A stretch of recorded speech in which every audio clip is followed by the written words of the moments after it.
Part 1-এ আমি কচি কাঁচাদের জন্য, একদম ছোট যেগুলো, তাদের জন্য খাবারের একটা আলোচনা করেছি।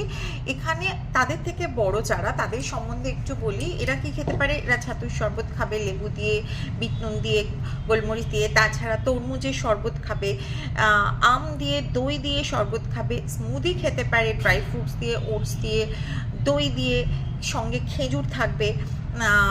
এছাড়া কলা, বা হতে পারে কলা, তরমুজ, আম অল্প অল্প করে দিয়ে স্মুদি খেতে পারে ঠান্ডা করে। এবং এর বাইরে পুষ্টি ভাত, যেটা সকালবেলা হলো সেটাতে জল দিয়ে রেখে দেওয়া হলো, দুপুরবেলা মাছ দিয়ে, আম ডাল দিয়ে, সঙ্গে অবশ্যই দই থাকবে। যদি চিকেন থাকে তাহলেও সেটা পাতলা ঝোল হবে, এটা খাবে। এবং রাত্রিবেলাতেও ভাত খাক, নর্মাল ভাত, দরকার হলে আলু খেলে রাঙা আলু সেদ্ধ দিয়ে ভাতটা খাক।